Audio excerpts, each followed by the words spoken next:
টিচাররা কখনো বড় হয় না এবং টিচারদের কোনো মৃত্যু নেই এবং টিচাররা কখনো বৃদ্ধও হয় না, এইগুলো কখনো হয় না। আসলে পৃথিবীতে দুটো কাজ সরাসরি সেবার সাথে জড়িত, একটি হলো চিকিৎসা আর একটি হলো শিক্ষকতা। এই দুটো যারা ডেডিকেটেড হতে পারে আমি আশা করি তাদের বোধহয় আর ইহকাল আর পরকাল দুটোর কোনোটা নিয়ে টেনশন থাকে না, কারণ কি তারা অনেকের দোয়ায় থাকে। আর একটা জিনিস মনে রাখতে হবে যে পৃথিবীতে সবচেয়ে কার্যকর বিষয় হলো মানুষের মনের দোয়া। অভিশাপ যেমন মানুষের খুব দ্রুত লেগে যায়, ঠিক দোয়াটা ওরকম লেগে যায়, আমরা বিশ্বাস করি বা নাই করি। ছাত্রছাত্রীদের একটি বিষয় আমি বলবো, এখানে অনেক আছে স্টুডেন্টরা, তাদের বলবো যে আমরা, তুমি দেখবে যে বাঁশ হয় না, বাঁশ তো চিনো তোমরা সবাই, বাঁশ চিনো? অর্থাৎ বাঁশের সাথে আবার বাঁশের কঞ্চি হয় না, হয় কি না? সেই বাঁশের কঞ্চি দিয়ে বা চিকুন বাঁশ দিয়ে কি বানানো হয়? বাঁশি বানানো হয়। কি বানানো হয়? বাঁশি। এখন যে বাঁশি বাজাতে পারে তার কাছে ওই বাঁশটি বাঁশি হয়ে ওঠে, আর যে বাজাতে পারবে না তার হাতে আমি যতগুলো বাঁশি কিনে দেই সেটি কিন্তু আর বাঁশি হয়ে উঠবে না। তার মানে বাঁশ কারো হাতে বাঁশি হয়, বাঁশি কারো হাতে বাঁশ হয়। এটা কিন্তু তোমার দক্ষতার উপরে ডিপেন্ড করবে, তোমার সামর্থ্যের উপরে ডিপেন্ড করবে আসলে তুমি কি হয়ে উঠবে।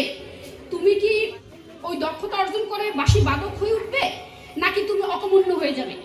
অর্থাৎ এমনও ঘটনা আছে শুধু বাঁশি বাজিয়ে পৃথিবীকে জয় করেছে। তুমি যদি নিতে না পারো তাহলে তুমি অবশ্যই হারাবে। Get it or lose it, তোমার নিতে হবে অথবা হারিয়ে ফেলবে, যে কোনো একটা। তার তোমার ডিসিশন কিন্তু তোমাকে অটুট থাকতে হবে এবং সবসময় মনে রাখতে হবে যে ঈশ্বরের যে রাজ্য, সেই রাজ্যটি কিন্তু তোমার মধ্যে আছে, মানে তোমার অন্তরে আছে। এবং একটি জিনিস সবসময় মাথায় রাখতে হবে যে আমরা যদি কোনো কাজ সুন্দরভাবে শুরু না করি সেটা কখনোই উৎকৃষ্ট হবে না। তার মানে ওয়েল বিগান ইজ হাফ ডান, মানে আপনি ভালোভাবে শুরু করা মানে অর্ধেক শেষ করা।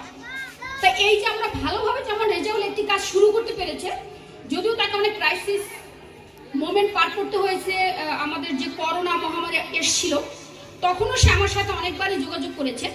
তা আমি বলছি যে তোমাকে ধৈর্য রাখতে হবে। আমরা অনেক সময় মনে হবে যে আমি পারবো না, হারিয়ে যাব, কিন্তু একটি প্রতিষ্ঠানের জন্ম দেওয়ার পরে সেটা যে কত একটি বড় কাজ। তো যদি এটা লোডও একসাথে, তার মানে কি যে ঝুঁকি নিতে পারে না সে সফলতা পায় না, সে ঝুঁকি নিয়েছে সে সফলতা পেয়েছে। আর সফলতা কখনোই থেমে যাওয়ার বিষয় না, অর্থাৎ সাকসেস ইজ এ চয়েস। আপনি যখনই একটা অর্জন করবেন তখনই আপনার আরেকটা সফলতার সামনে এসে দাঁড়াবে, তার মানে কি আপনি আরেকটা চ্যালেঞ্জ নেবেন। সেই জায়গা থেকে ছাত্রছাত্রীদের আমি বলবো, সফলতা তোমার জীবনে চাবিকাঠি হওয়া উচিত নয়। সফলতা হলো জীবনে তুমি যত টার্গেট করবে তত তুমি লাভ করবে, যত তুমি চাপে তত তুমি লাভ করবে, কিন্তু জীবনকে করে তুলতে হবে সার্থক। জীবন যদি সার্থকতা না থাকে তাহলে এই সফলতা কোনো কাজে আসবে না। কারণ আমরা দেখি যে রাষ্ট্রের অনেক বড় বড় পর্যায়ের লোকজন সফল হয়েছিল, কিন্তু দেখা গেছে যে পরবর্তীতে তারা টাকা চুরির দায়ে কারাগারে গিয়েছে। কিন্তু এই সফলতা কিন্তু আমরা চাই না। আমরা চাই আসলে নৈতিক মানুষ, আমরা চাই আসলে মূল্যবোধ সম্পন্ন মানুষ, আমরা চাই আসলে পরিপূর্ণ মানুষ। আর তুমি যতই টাকার মালিক হও, যদি তুমি পরিপূর্ণ মানুষ না হতে পারো সেই টাকা তোমার জীবনে কোনো কাজে আসবে না। আমাদের প্রত্যেকটি কাজের কিন্তু একটি লক্ষ্য থাকে, লক্ষ্যের জীবন কিন্তু কখনোই সফল হবে না। সুতরাং তোমার লক্ষ্য রাখতে হবে। আসলে এখন থেকে প্রত্যেকটি বাচ্চার চিন্তা করতে হবে যে তোমরা ছোট হতে পারো কিন্তু তোমরা কিন্তু অনেক ডিসিশন নিতে পারো।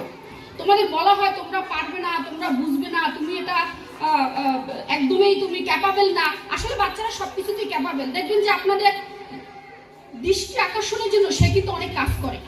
যেমন দেখা গেছে আপনি বললেন এখন তুমি ডিস্টার্ব করো না, ও বেশি ডিস্টার্ব করে, তার মানে কি মাকে আরো বেশি দৃষ্টি আকর্ষণ করে। এটা বাচ্চাদের নেচার।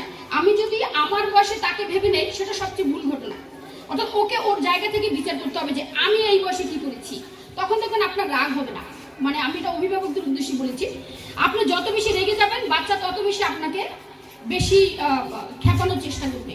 সুতরাং আপনি যত কম রাখবেন, ওর প্রতি যত কনসেন্ট্রেট তখন কম করবেন, ও তত তাড়াতাড়ি কন্ট্রোলে চলে আসবে। এটা কিন্তু খেয়াল রাখতে হবে। এবং অনেক বাচ্চাই সবসময় মা বাবার কনসেন্ট্রেশন চায়। তো সেই জায়গা থেকে ও যখন কথা বলতে যাবে আপনাদের মনোযোগ দিয়ে শুনতে হবে। আসলে আমরা কিন্তু মনোযোগ দিই না, এখন এসো না, এগুলো শুনতে পারবো না, সময় নেই না, ওটা ওটা ওর ইচ্ছে আসে না পৃথিবীতে, আপনার কেন সময় নেই? এটা শুনতে হবে। আমাদের সারাদিনই কথা শুনতে হয় টিচারদের, তাই গার্ডিয়ানরা কেন এতটুকু দায়িত্ব অবশ্যই নিতে হবে। তখন দেখবেন যে ওই বাচ্চা নিয়ে আপনাকে আর টেনশন করতে হবে না, আপনি যেমন চাবেন ও তেমন হবে, যেহেতু আপনি ওকে কনসেন্ট্রেট করতে মানে ইন্সপায়ার করেন না, সেজন্য কিন্তু সে আপনার কন্ট্রোলের বাইরে বেরিয়ে যায়। যে তখন যে কনসেন্ট্রেট করে তার কাছে সে চলে যায়, সে বন্ধু হতে পারে, সে অন্য কেউ হতে পারে, সে দাদা হতে পারে, দাদি হতে পারে, বাইরের একটা লোক হতে পারে, খারাপ লোক হতে পারে। সুতরাং কনসেন্ট্রেট আপনাকে বাচ্চার প্রতি করতেই হবে, এটা যেভাবেই হোক না কেন। আপনার অনেক কাজ থাকতে পারে, কিন্তু প্রথম দায়িত্ব হলো যদি বাচ্চা থেকেই থাকে তার প্রতি কনসেন্ট্রেট করা, কারণ এটি হলো আপনার সবচেয়ে শ্রেষ্ঠ সম্পদ। এবং পৃথিবীতে যদি কোনো শ্রেষ্ঠ সম্পদ থাকে মানুষের, সেটি হলো তার সন্তান।